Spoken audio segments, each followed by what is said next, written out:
Araw po muli sa ating lahat. Muli po tayong magbabahagi ng video na isang pagdinig ang isinagawa na kung saan ay naging resource person dito si actor Efren Reyes Jr. Kung saan nga ay tila mayroon silang nais ipahayag o ipaabot sa mga lawmakers single sa mga batas na pinaiiral ngayon regarding sa mga transport ng mga firearms para sa kanilang mga competition.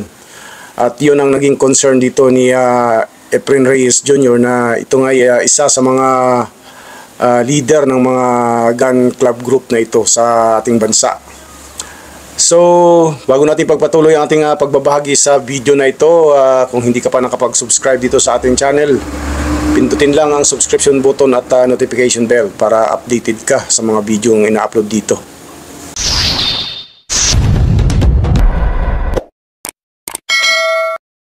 If we restrict our shooters, baka bumaba tayo sa standing natin.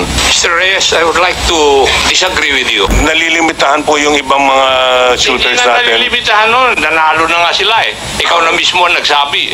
Opo, yung iba po, meron So, konting... ibig mo sabihin, kailangan natin luwagan.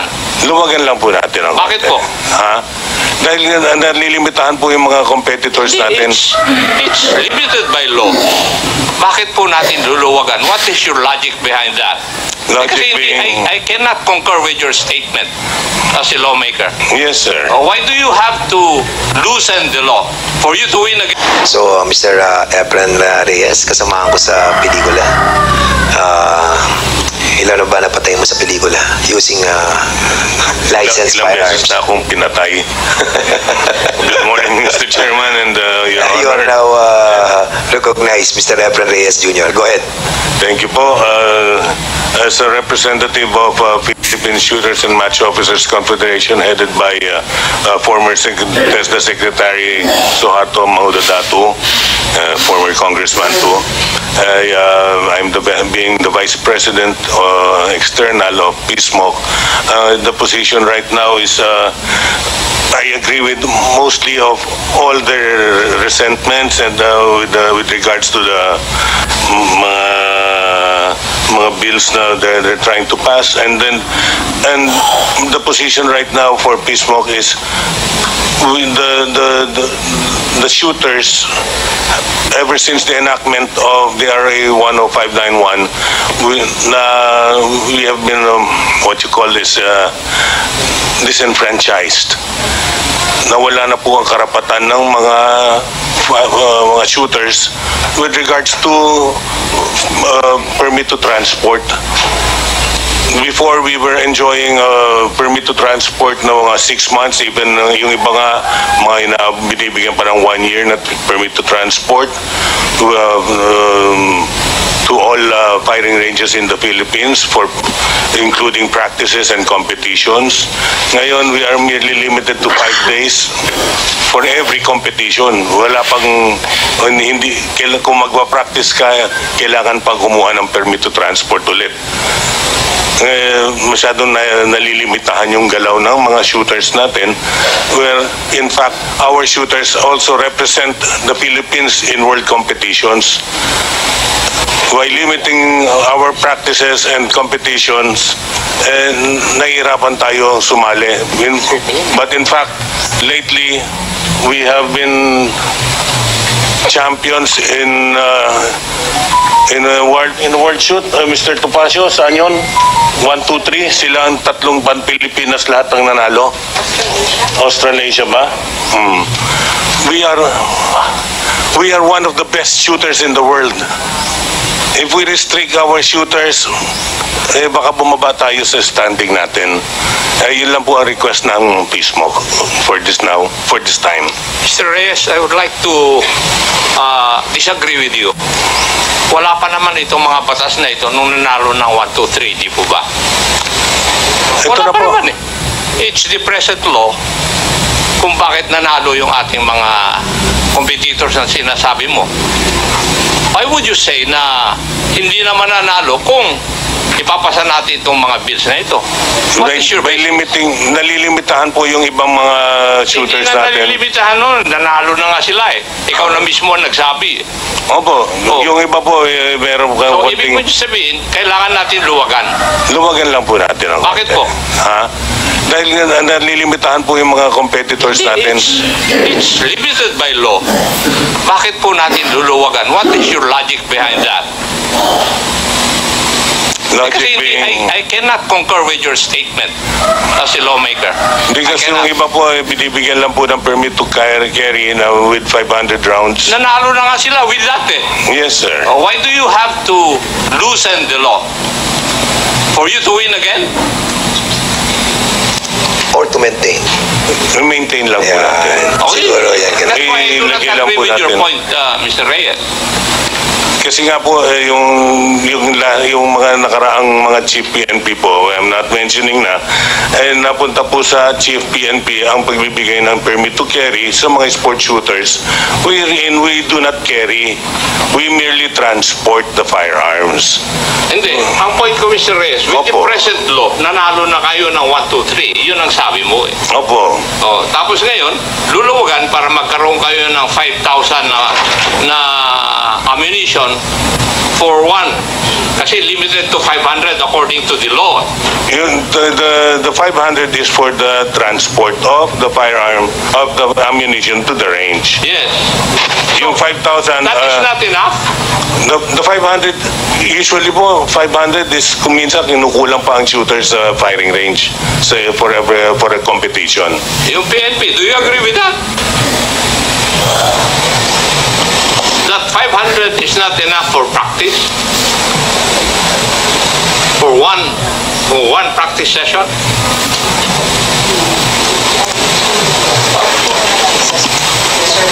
They can replenish it. Under the law, they can replenish? Oh, what's the problem? Opo. Ay. Wala palang problema eh. So, sinasabi ni Chairman Acop ay we created champions, di ba? The best, no? Using the present law. And in this bill, increasing the amount of ammunition, no? Parang hindi natin nabibit yung purpose, di ba? Unless that we wanted to have more champions, no? In different categories. So, probably that's the best answer. Yes, Mr. Chairman, we will just submit our position paper later. Alright. Kasi yun lang yung narrative po ni Chairman Acop that since we have already approved yung law and we created champions at mga magagaling sa buong mundo, palagay ko ay marami pa na maghahangad kung mas marami yung nagagamit nating mga ammunition during practices ng mga associations. Anyway, siguro, Chairman, ako, we will be discussing that thoroughly on the technical working group. Talagang medyo masalimuot tong isyong to. So, we will be proceeding to the next,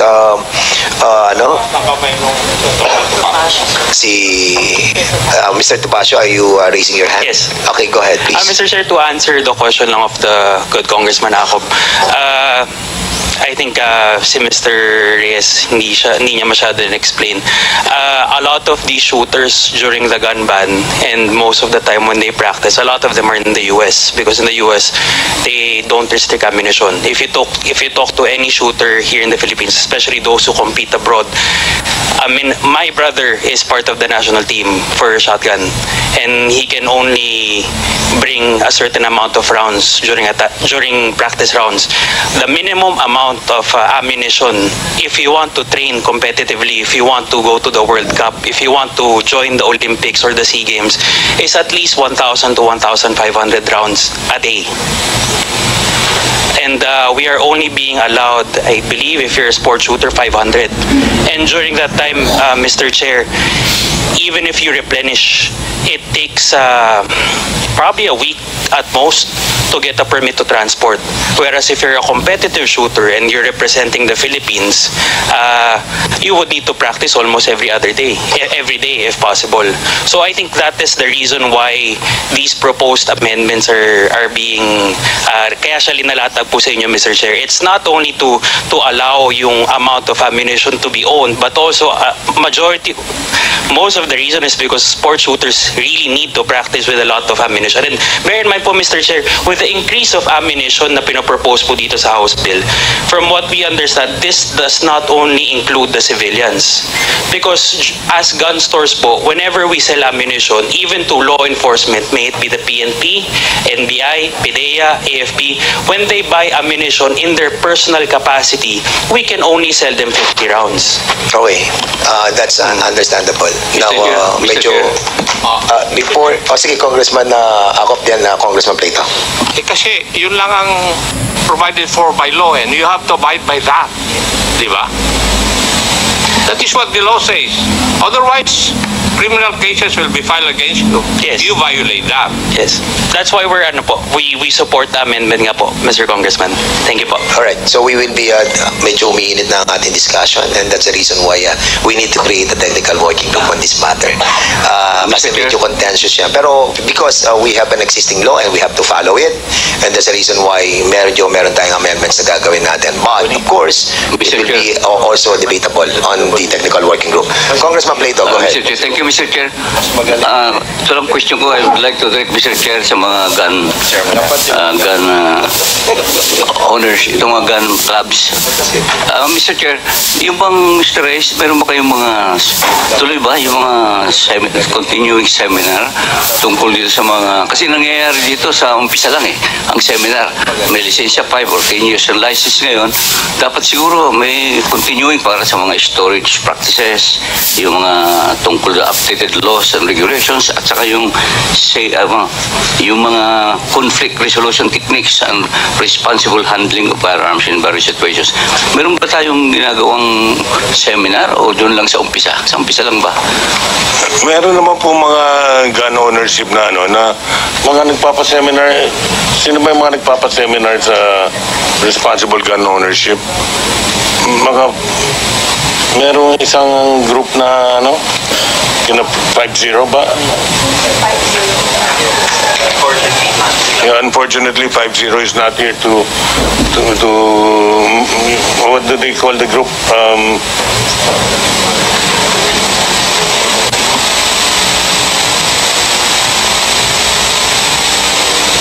Mr. Chair, may I? Ma'am, you are now recognized, please. Sir, before one can get a license to own and possess firearm, they have to go through a gun safety seminar. Yeah. However, along the way, many of the firearm dealers and those also who conduct shooting ranges have classes very often, which the enthusiasts are free to join, whether they want to learn more about how to properly shoot or more also on proper maintenance and following the law regarding the firearms and ammunition that they have. Sa kabila nga ng paghahayag na ito ni Actor Efren Reyes Jr. hinggil sa kanilang mga nais mangyari at sinalungat kaagad dito ni Congressman Akop dahil sa mga nais na batas na iiral hinggil sa paggamit ng mga firearms, lalo na sa mga shooters na madalas nagtatravel para sa mga competition na kanilang isinasagawa. So yun, at nagkaroon nga ng mga debatihan dito ang dalawang panig hinggil sa usapin na ito.